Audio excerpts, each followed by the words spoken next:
Okay, I will be talking about 10 years, or actually 15 years of Kino Dvor. As some of you know, Kino Dvor was launched twice. Once in October 2003 under the wings of the Slovene Cinematheque as the first art house cinema in Ljubljana. The second time, after it had been very unexpectedly shut down on April 1st, 2008 by the new Cinematheque management, it was reopened in October of that same year and launched as a reprofiled city cinema run by a newly founded public institution called Kino Dvor, public institution established by the municipality of Ljubljana. I was involved in both launches, the first time as head of the program department at the Cinematheque, the second time as assistant director in charge of programming. When we prepared for the opening in 2003, the situation of film exhibition in Slovenia was radically different than the one we know today. I remember how one of the experts from Unifrance, who was one of the experts on Central and Eastern Europe from Unifrance, Joël Chaperon, was saying that this region is actually one of the most Americanized countries in the region. At that time, the number of films that were theatrically released in Slovenia was little over 100 titles. Mostly of them were English spoken, most of them, of course, American. Prior to the opening of Kino Dvor, the main oasis for film culture was the Ljubljana International Film Fest.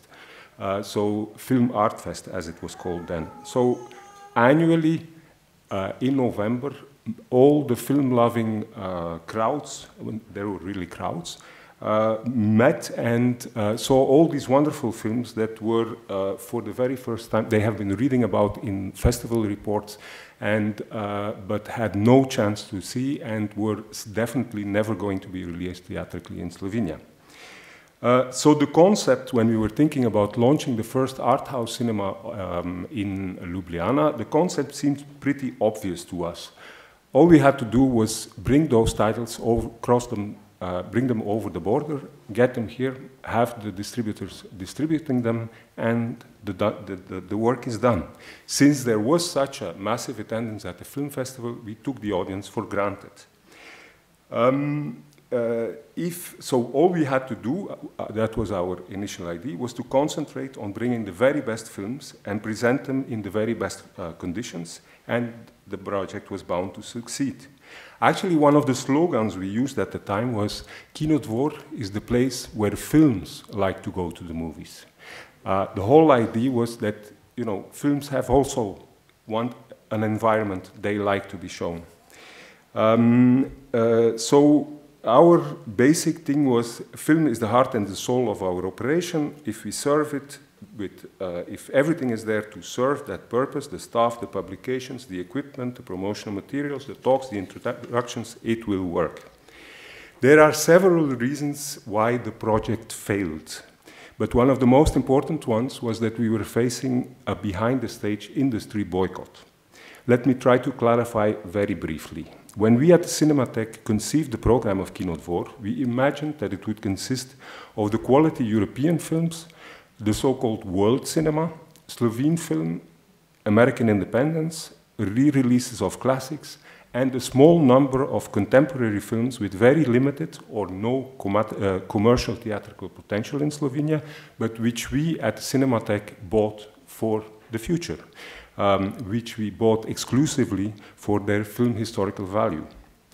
What happened was that the principal film exhibition chain, who had an absolute monopoly on the Slovene market, prevented us from booking any of the more popular, theatrically stronger art house titles. They kept those exclusively for their screens.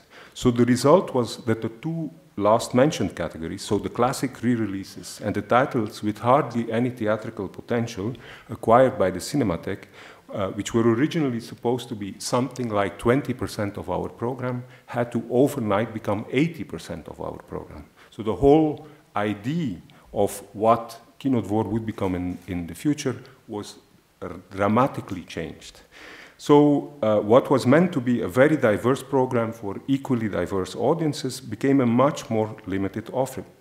Consequently, the objectives couldn't be reached, and a stubborn prejudice started developing. If I caricaturize, it went something like this. Kino Dvor is using or abusing public funding to serve the interests of a self-proclaimed elite of cinephiles. I'm mentioning all of this to try to explain the difference between the failure of 2003 launch and the success of the 2008 edition, and the possible role of women in this.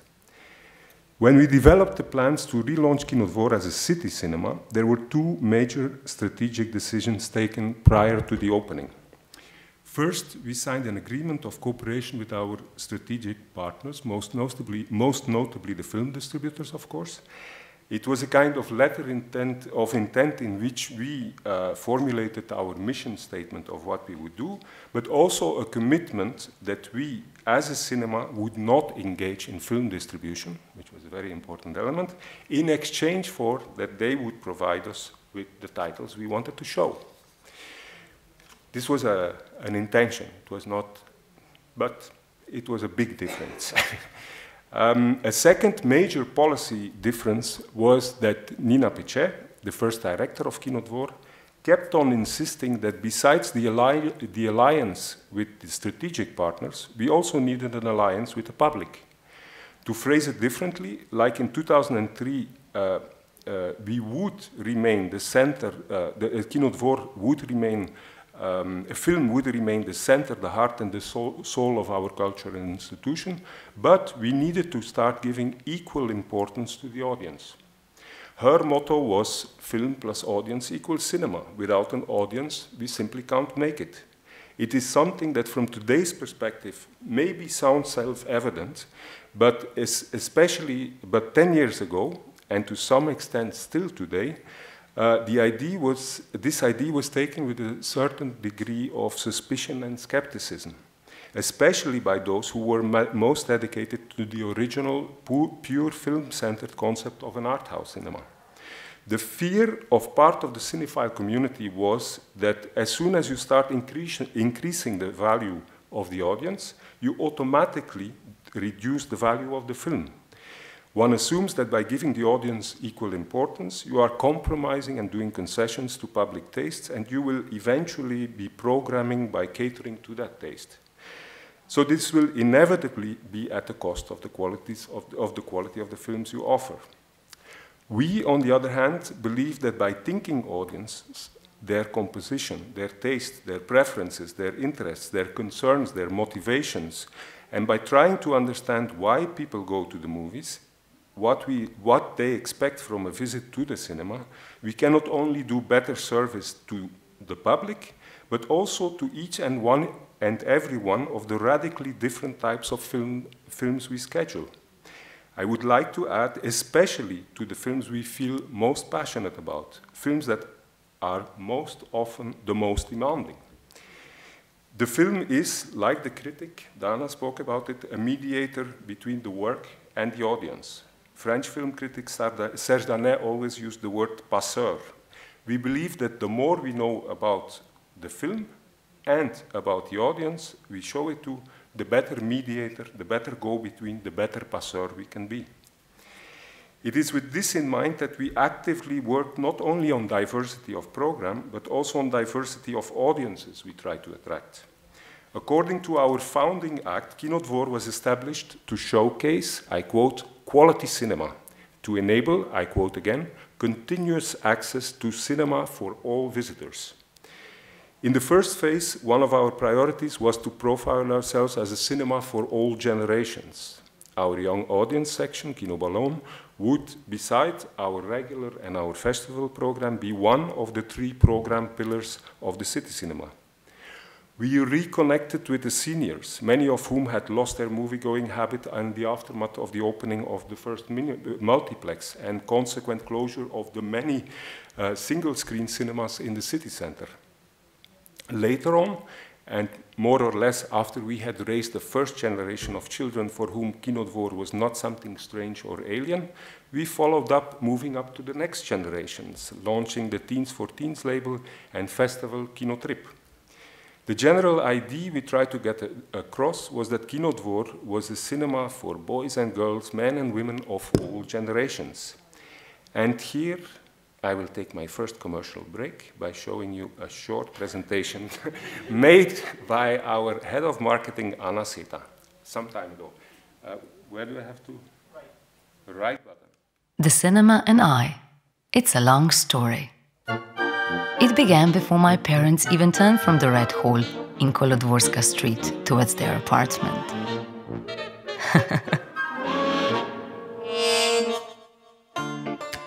After a year, they started coming to the cinema with a stroller.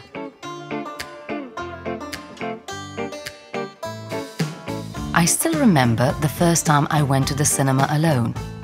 It was as if the balloon story took me to a land of imagination, and that feeling has stayed with me to this day.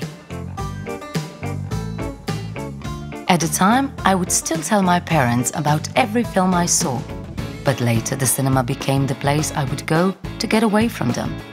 A place where my friends and I would always stay longer than we were allowed. That was when we first started to experience films as something more than entertainment, and the cinema became our favorite place to go. It was then that I became an active viewer.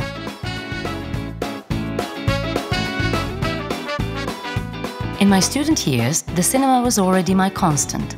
At times, the darkness of the cinema hall offered a solitary escape from the everyday, place for reflection.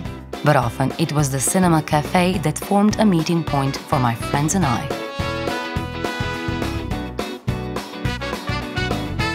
Over the years, I carried film with me wherever I went. It taught me to respect people and their stories.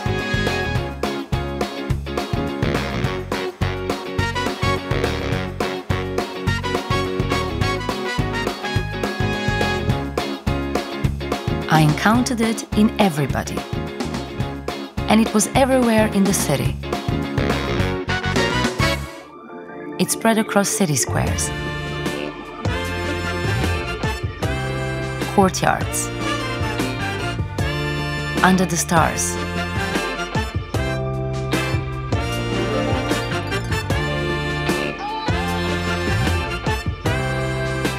on every path, something urged me to turn again towards the cinema.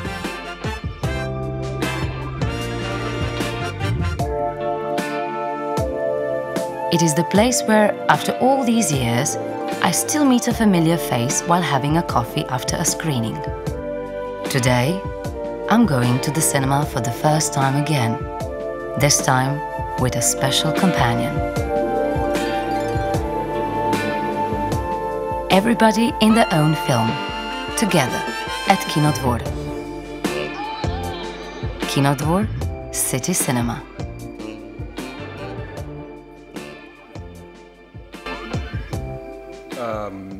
I wanted to show you this video because it illustrates one of my main points and the reason why I also have been wanting to set up this conference. Not only does Seta show that the cinema, that Kinodvor is a cinema for all generations, by the way, she cast her entire real-life family in there. She also illustrated something that in those 10 years we have come to take for granted but rarely discuss or talk about, namely that the majority and the core audience of Kinodvor in particular, and probably art house in general, are women. The 4 generations we see in the movie theater are all female. When we talk about female audiences, about women at the movies or women's film, we tend to stereotypically associate it with genres such as romantic comedies. We heard many examples about it before, with marketing strategies such as ladies' night and that sort of thing. Consequently, we easily relegate the whole notion of women's film to commercial spheres, to studios, to their business strategies and multiplex contexts. And we believe this has little or no relevance to us, working in the art house sector. As our founding act states, and as I said earlier on, art house programming is basically all about bringing the very best, the finest quality films to men and women of all generations. But as Seta's video suggests, women do play a crucial role in art cinema as well. Women are not only the core audience, they are also the main audience developers. They build audiences. Much more than men, it is women who are responsible for bringing other people to the cinema. They bring their children, their friends, their partners, their husbands, their acquaintances. So when we are thinking about how to maintain the movie-going experience and habit, we should be aware that it's mostly women who eventually will decide whether or not to go to the movies. And that they are the ones who actively, in this way, participate in the audience development process. Unlike at Watershed, we rarely do surveys, and we have done little or no in-depth analysis of some of the limited data, although it's getting more and more, we collect. It's on our to-do list. But we do have some indicators that confirm that female audiences keep on contributing substantially to making Kino Dvor a success story. If you look, I mean, it's mostly women who bring children to our Kino Ballon shows, but we can look at some other, second commercial break, some other shots. Here are the teachers and educators responsible for bringing pupils to our school programs. For 4 years, we have been preparing, it jumped.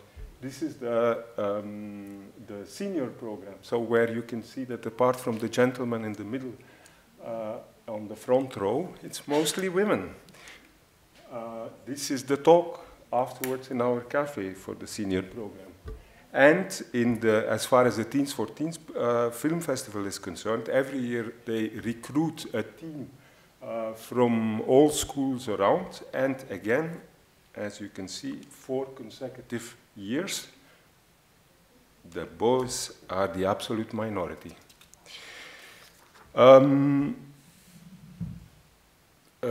When we look at some statistical data which we have, for instance, what is happening on social networks, we can again see the overwhelming dominance of women, and this in every age group. 69% of our fans on Facebook are women. And when it comes to Facebook activity, the number is even higher. When we look at people talking about Kino Dvor on Facebook, it's 74%. The situation of our club members is almost identical. 68.4% women, 31.6% men. Since the differences are so big, I think we can fairly assume that women play a vital, essential role in the life of Kino Dvor. Or to put it differently, Kino Dvor would be radically different if we would alienate female audiences and women would begin turning their back on what we screen. A quick jump cut back to 2003. As I said before, since we were confronted with a near-complete industry boycott, we had no access to art house titles that had a more popular appeal. So for starters, we could only run the 35mm prints we had previously acquired with the Cinematheque. So our first 4 titles were Gus Van Sant's Jerry. Well, John Waters listed it as one of the best films of that year, and we added his comment on our poster, "Don't sleep with anybody who doesn't love this film." As second, we played the Slovene singular documentary Peterka, the Year of Decision, which was Vlado Škafar's intimate poetic take on ski jumpers Primož Peterka's comeback. We had François Ozon's Fassbinder adaptation, Water Drops on Burning Rocks, and as the first in the series of classic re-releases, well, actually the film had never been released in Slovenia, we screened Tarkovsky's 1983 Nostalgia. In retrospect, I would say that each one of those films would still perfectly sit in today's Kino Dvor lineup. But the main difference between then and now is that today, these 4 titles would probably never have been lined up as the first 4 titles that would try to encapsulate the idea of what Kino Dvor as an art house was going to offer. And preparing for this conference, I have been wondering if it was because of those 4 titles and the several others that followed, that did they really not connect to women audiences, and was that also one of the reasons why the 2003 project failed? In the meantime, we have come to realize that a film, that also if we talk about individual films, if they don't connect with female audiences, normally they don't work at all. And here I am, of course, exclusively talking about the theatrical potential of films. Films with a strong potential are, of course, proportionally the smallest amount of films we play. And the significance of a film at Kino Dvor is never measured by its performance at the box office. Since we are a cultural cinema, we never run a film because we think it will perform well at the box office. And there are many films we play we know mean absolutely nothing in terms of box office, but are absolutely essential for the work we are doing, and the type of cinema we are and want to continue to be. But we do not want to pretend that we don't actually need those films that perform well. We need them especially since these are the ones that enable us to play more of the titles we play only for their value as works of art. If we look at the titles we played during our first year as City Cinema, the 4 best attended films with over 3,000 admissions were films that played over a longer period of time as part of the Young Audience program. The most successful film of our first year, with nearly 3,000 admissions, was Mike Leigh's Happy Go Lucky. Quality art house, yes. Directed by a leading European filmmaker, yeah, sure. But definitely also a film that was connecting to our female audiences. And in contrast, the 2 films in which we made actually a similar promotional investment, but did perform much less than in terms of number of admissions, was Koen Mortier's Ex-Drummer and Darren Aronofsky's The Wrestler. Could it be that these 2 films were less successful because they were less appealing to female audiences? As of the 2010-2011 season, 3,000 plus titles became more and more frequent. The 4 of that season that went over 3,000 were released another year. The Spanish Yo Tambien, 2 Slovene films, The Wordless Circus Fantasticus, and a documentary on the immigration of poor Slovene wet nurses to Egypt, Alexandrinka, which we were playing in our small hall, 21 seats per screening, and we ended up issuing 3,295 tickets. That's a lot of screenings. Once again, all these 4 titles were films that were warmly received by our female audiences. So over the years, it kind of became a pattern. If it works with women at Kino Dvor, it has the potential to become a success. If not, it will, let's say, at least be difficult. This summer, we had another example, whereas with comparing Capedia's Amy, which was one of our best attended films of the past 10 years, and his Diego Maradona. Both films, Maradona was completely ignored by our public, despite the fact that the release plan for the 2 films was almost identical. Both had their world premiere in Cannes. Both had an avant-premiere on our prestigious Film Under the Stars theater up at Ljubljana Castle.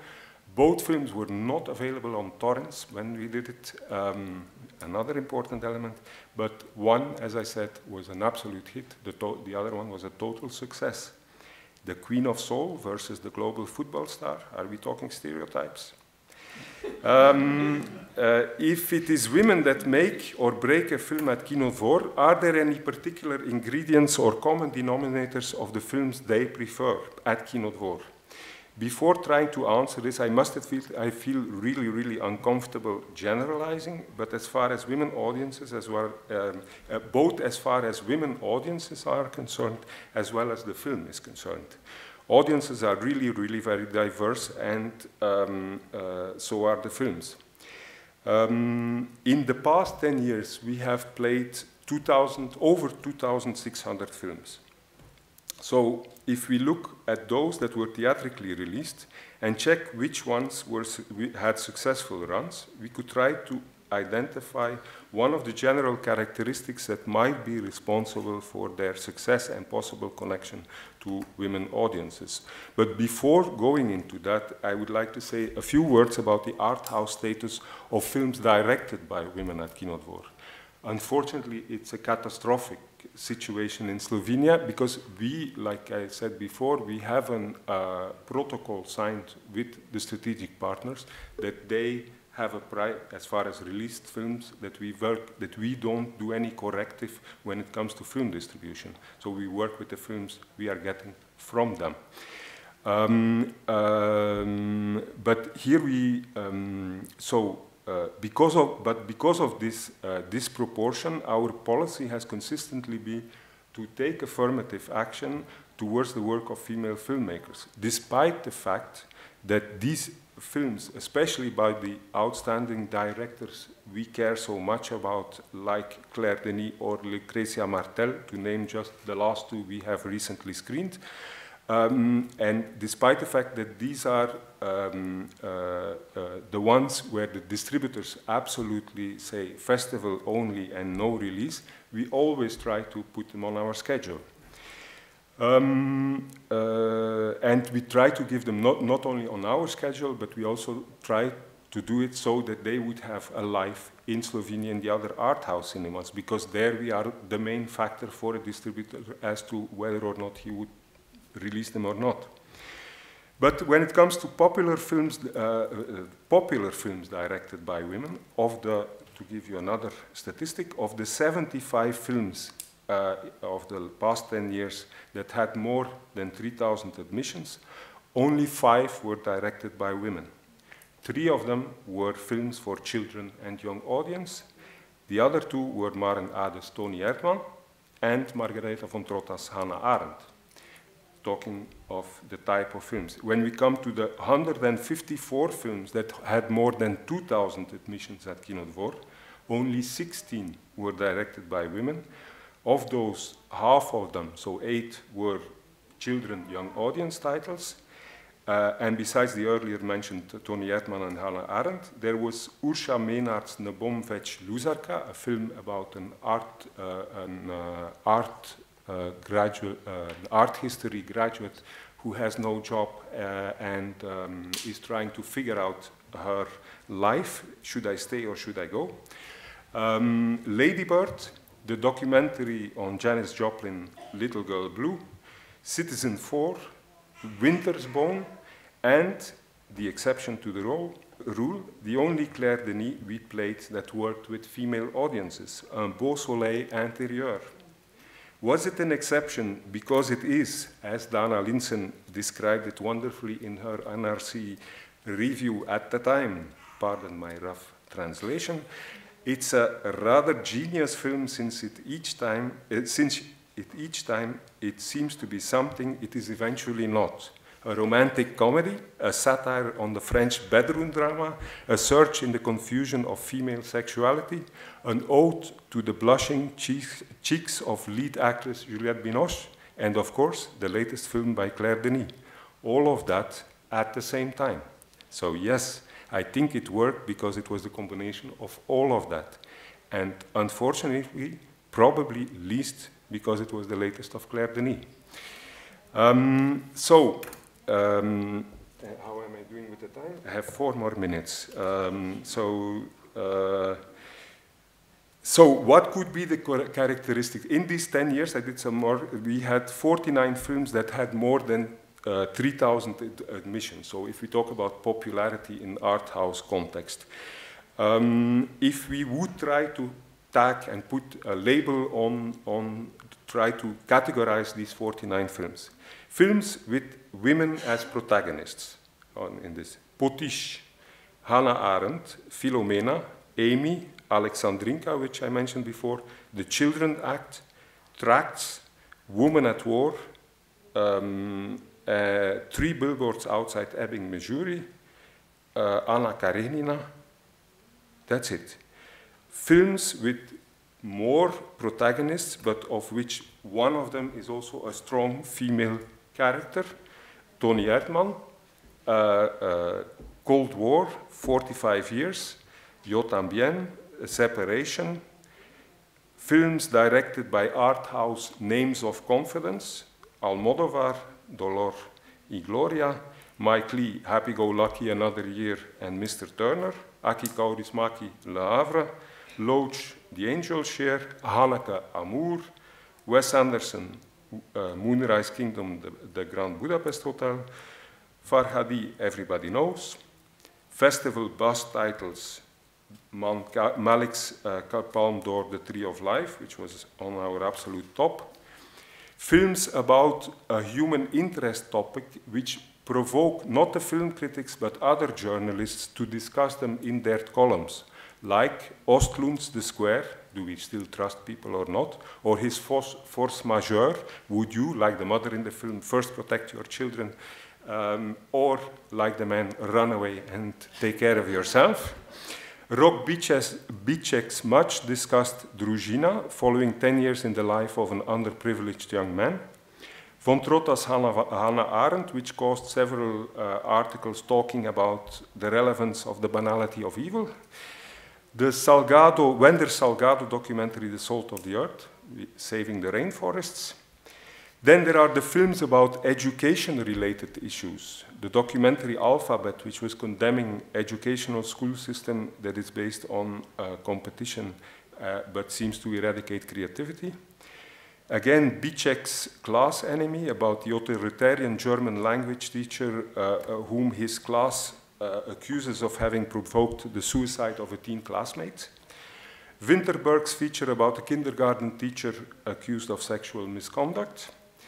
The Hunt. Matt Ross's alternative education Captain Fantastic with Viggo Mortensen. By the way, practically all films with Viggo Mortensen do well in Kino Dvor. Besides Captain Fantastic, we had Green Book, A Dangerous Method in our top. So is there also a star system in function in art house circles? As far as love and romance is concerned, I think it's hard to call The Lunchbox really a classical romantic feature, or even the American indie The Big Sick, or Terrence Malick's To the Wonder. I would not, I mean, they're dealing with romance, but I would not fit them in this category of which we automatically would assume. So apart, if I've listed now all of these 49 films that went over for 3,000 admissions, so in terms of what appeals to the general public. When I discussed in Toronto with a Dutch distributor and former exhibitor our results, he said, well, you must be playing cappuccino films. And I said, I have never heard of the term, so please elaborate. And he said, I made notes, so you will tell me if I'm right or not. So it's a term which has been used for the past 10 years in the Netherlands. It's a film describing, it's a film that is playing throughout the day, so from morning screenings till early evening shows, till about 7 o'clock, but never as a late night show. It is targeting women above 40 who most often do not come alone to the movies, but bring a friend or friends, and before or after the movie stay at the cafe of the cinema and talk about the movie and other things over a cappuccino, and that's why it's called a cappuccino film. The films have to be, I quote, about something, and asking what that something would be. It could be a very serious subject, but also a wish or a dream. It can be an issue film, most notably an issue that is relevant to them, because identification is extremely important. It has to be a story told in a very conventional manner, without shocks, preferably with one or more of their favorite actors, if possible from their generation or older, and preferably have a happy or at least uplifting ending. As example, he mentioned The Leisure Seeker. Another category of the cappuccino film are the wish or dream-fulfilling films, often shot on exotic locations, places where they would like to go or have recently been. Films about traveling, and in this category he put, if they are in this category, they have to have then the same ingredients, formal ingredients, like simple conventional narration, stars, no shocks, etc. For instance, The Best Exotic Marigold Hotel. Popular cappuccino films are also adaptations of successful books, often romantic, dealing with love and passion. And he listed then still for orientation, The Wife, Lion, Pride and Prejudice, Downton Abbey, Call Me By Your Name, Sense and Sensibility, Atonement, and Shakespeare in Love. Based on this list, obviously, it's a well-functioning formula to attract 40+ women in the Dutch art house cinemas, but based on that list, I can say that our success is not based on the Cappuccino film. Although, I must admit, we did play Call Me By Your Name. To conclude, am I already far? I'm only 2 minutes over, so I think I'll make it. Over the past 10 years, our policy has consistently been work on program quality and diversity. In other words, trying to offer a maximum of program diversity without doing any concessions on the criterion of quality. The more I think about it, the more I tend to believe that that in itself is what connects best with women audiences in an art house context.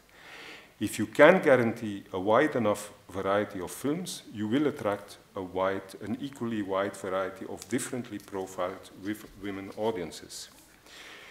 In order to connect and engage with female audiences, we don't seek to schedule women's films, but solely focus on those 2 points, diversity and quality, because we believe that this is what will keep them coming, because it's all about a trust which your audience have or they have in your program. And especially if you are, if you identify women as the main audience builders, establishing this relation of trust is so essential. And this trust can never be taken for granted, and you have to work on it daily. Because there is nothing more frustrating than if they would invite somebody to the cinema who was reluctantly coming and come out of the cinema and have the feeling they have wasted quality time. So quality time is what we need to be able to provide, and if our audience trusts us that we can provide this, we believe we have succeeded in our mission. There is one little detail that I would still, that actually connects with what Judith said in the beginning, that one thing is talking about the films we are showing, but in establishing a relation with our audience and also our female audience, it is very important to take also a care to work on the environment in which we present this. So it is also very much about what we offer as venues, the facilities, the fact that we don't show any commercials before our films is an element which audiences appreciate. The fact that we have screenings for mothers with babies, the fact that even the fact, which sounds trivial, that we have a carpet in our cafe, which gives it almost a cozy, homey feeling, is an important, not to be overlooked detail of the Kinodvor moving experience. So in conclusion, I would like to say that if we want to secure the future of art house cinema, we need to understand and take into account that it will be mostly women who will make it happen. So we have to consider their vital role in our audience development strategies. Thank you.